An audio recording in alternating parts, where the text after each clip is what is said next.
दशमलव वाली जो संख्या है वो बार वाली संख्या होती है, कुछ बिना बार वाली संख्या होती है। उन सारी संख्याओं को हम p/q के रूप में कन्वर्ट करना सीखेंगे।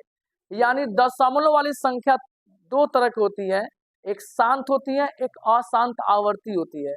दोनों तरह से दशमलव वाली संख्या आपके एग्जाम में आता है निकालने के लिए कि p/q के रूप में क्या होगा। तो बारी बारी से दोनों तरह से मैथ को देखेंगे।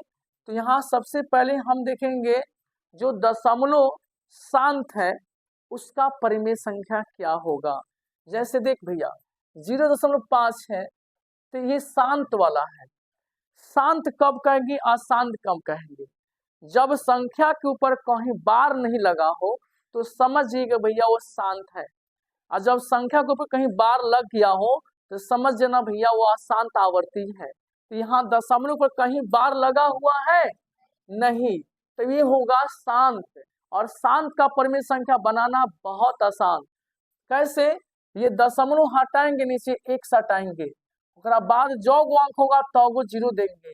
5 से कम 5, 5 दूना 10 हो गया परिमेय संख्या। ये आपके ऑब्जेक्टिव क्वेश्चन में आ सकता है, सब्जेक्टिव क्वेश्चन में आ सकता है, घुमाकर पूछ सकता है। तो बोलिए जरा, समझ आया? 2.3 भी पूछेगा ऐसे।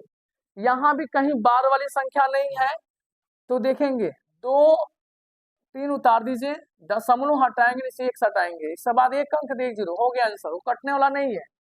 तो ये रहा शांत का। जितना सोचेंगे हार्ड है उतना ही आसान है, हार्ड नहीं है, ये आसान है। अब रही बात बार वाली संख्या या उसको पुनरावृत्ति बोलते हैं। जैसे 0.3 के ऊपर बार है, इसको रेकरिंग बोलते हैं, इसको बार भी बोलते हैं, इसको पुनरावृत्ति बोलते हैं। समझ आ रहा है?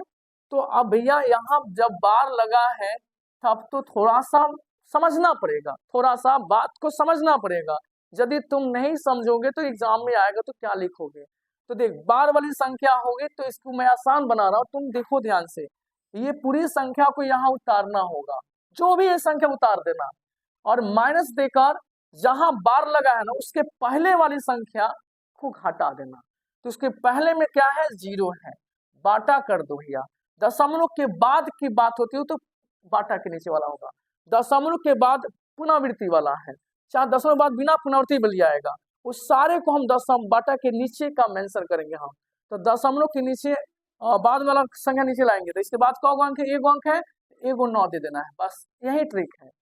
अब यहाँ 3 में से 0 घटेगा तो 3/9 हुआ, 3 कम 3, 3 के 9, 1/3 आंसर हुआ। अगला स्टेप 2.4 पूर्व पर अंडरलाइन है। मान लीजिए यही क्वेश्चन है, 2.4 पूर्व अंडरलाइन में इसको हम लोग बार करते हैं। अब इस संख्या को हम p/q के रूप में बनाना चाहते हैं भैया। देख कैसे बनेगा, पूरी संख्याओं को बोला उतार देना है, माइनस दे देना है, जहां बार लगा उसके पहले वाले संख्या को यहाँ घटा देना है, बाटा कर दीजिएगा।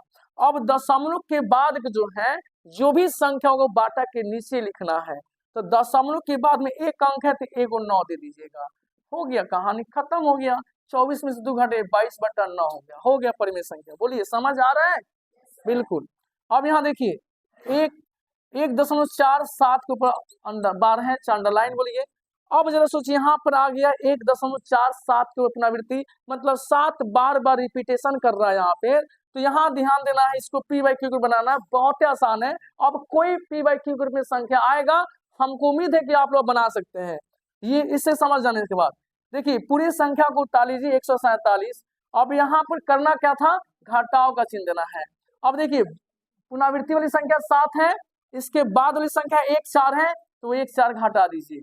हमने क्या कहा था, दशमलव के बाद वाली संख्या बाटा के नीचे लिखना है, तो इसको हम तोप लेता हूँ। इसके बाद 2 अंक है तो 2 को 9 दीजिएगा, और बार वाली संख्या 7 के मान बार जो लगा 7 के ऊपर लगा है, और उसके पहले वाली संख्या बार नहीं लगा है तो 1 और 9 घटा देंगे। बस इतना ही से आपको काम करना है। अगर ट्रिक समझ आ जाए तो पक्का याद रखिएगा, 2 नंबर एग्जाम में नहीं आया तो आप कहिएगा सर जी झूठे पढ़ाते हैं, आएगा, पक्का आएगा। 7 में से 4 घटेगा कितना आएगा, 3 आएगा, 4 में से घटेगा 3 आएगा, ये 1 हो जाएगा, और ये 90 हो जाएगा। अब देख लीजिए कट रहा है, 3 और 3 6 7 90 नहीं कट रहा है, यही संख्या आपका p/q के रूप में हो गया। और जो आपको जो बोला गया था वो समझ आया कि नहीं आया, जरूर बताइएगा।